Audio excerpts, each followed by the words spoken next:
Dis vroegoggend in die Drakensberge. Dis lente, maar dis maar koel. Ons is by een van die hoogste hotelle in Suidelike Afrika, en so sê die plaaslike mense. It was originally built, when it was built, and registered as the highest hotel in Africa. So that's a fact. Yes. En dan moet ons ook barmhartige Samaritaan speel. 2 toeriste gekry met 'n papwiel. Ons gaan kyk of ons hulle kan help.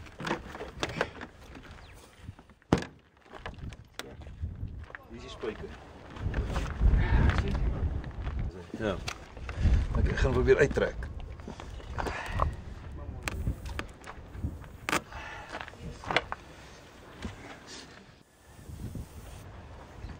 We just had bad luck yesterday, and well, as you saw, there was a screw inside, so we are very lucky to meet you guys in order to fix it for us. Yeah. When do you fly back? Tomorrow? Yeah, tomorrow evening from Joburg.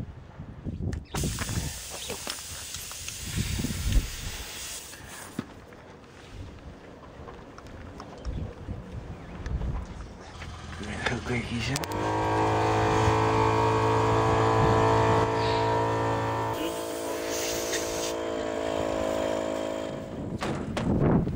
Met Frank en Norletta se band weer lekker styf, kan ons vertrek.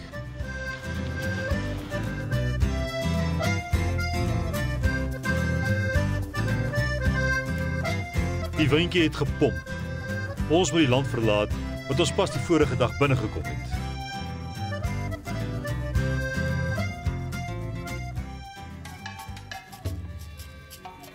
En dan Sani Pas. Sedert 1950 die enigste bergpas oor die Drakensberge wat Suid-Afrika met Lesotho verbind. Dis 9 km se kronkelpad. Dis 'n wonderlike, byna ikoniese roete in Suidelike Afrika.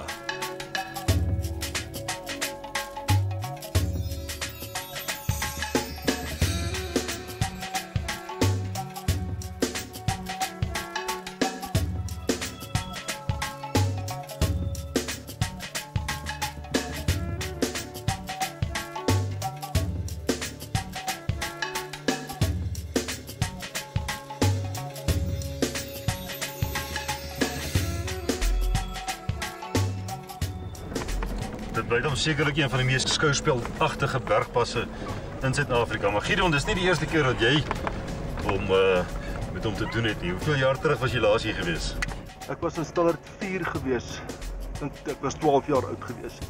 Toe ek hierdie pas opgeruim met 'n Kawasaki KI100 scramblertjie en bo gekom en ek moes my clutch vervang. Ek het my clutch uitgebrand. Maar dis nie die senuwees wat die koppelaar laat brand het of hoe? Jy weet mos ou wat dit 'n bietjie oordoen op sy koppelaar is gewoonlik maar net senuwees. Dit was altyd my droom gewees voordat ek doodgaan dat ek graag die Sani Pas kan self besigtig of jy weet net 'n reis soos nou vandag. Ek waardeer dit baie. Ja, dis 'n mooi pas, nee. Dis nogal 'n kronkelpaadjie hier op van onder tot bo of van bo tot onder, soos wat ons hom nou ry. Nog 'n regtig Johan, ek het met vriende gesels wat hier was, maar hy sê vir my nou dat hy nog nie Sani Pas gery het en was dit dan is hy nog nie deel van Suid-Afrika nie. Weet jy my op 'n pamflet hoe dit lyk, en toe sê ek nog ek begin regtig om hier te kom. Ja, Sani Pas is nogal hoog, daar bo 2800 meter. Gister was ons 'n paar keer bo dit 3000 meter gewees. Ek sien ons al af hierso by 2006. Andrei, Victoria West, die ken 'n bietjie sneeu nou en dan. Ek dink julle het vanjaar gehad ook, is dit nie? Ja, Jan, ons het 'n paar keer sneeu gehad. Maar ons ken definitief nie berge nie. Ons is gewoond aan vlaktes. Hierdie is ongelooflik. Dis die eerste keer vir my. Dit is soos Norbert sê, dit is 'n droom wat waar word. Nou ja, nou die hele voetsporespaadjie het almal Sani Pas gery. Stryger is hier op die eerste keer toe hy dink 2 jaar oud was. Hy sê hy kan nie baie daarvan onthou nie. Stefan is al 'n keer wat hier op gewees. Ek meen ook met 'n motorfiets. Gideon ook met 'n motorfiets en so. En ja, ek dink dis een wat ons almal nou kan afdink. Sani Pas. Eerste mylpaal op vanjaar se reis. Die Suid-Afrikaanse grenspos lê aan die voet van die pas. Dis tyd vir ons tweede stempel in die paspoort.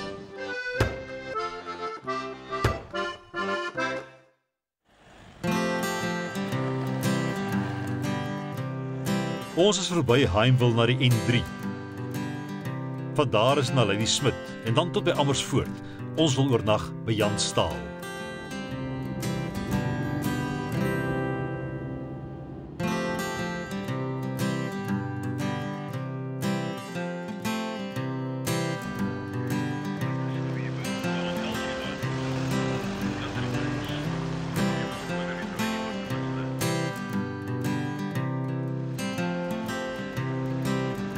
Jan de Tooy, beter bekend as Jan Staal, is 'n man wat motorfietsse ken. En hier op sy plaas net buite Amersfoort word daar net motorfietsse gepraat. Ons is op 'n 4x4 avontuur van Agulhas na Alexandrië, maar net vir 'n wyle kan die manne kyk na alternatiewe vervoer.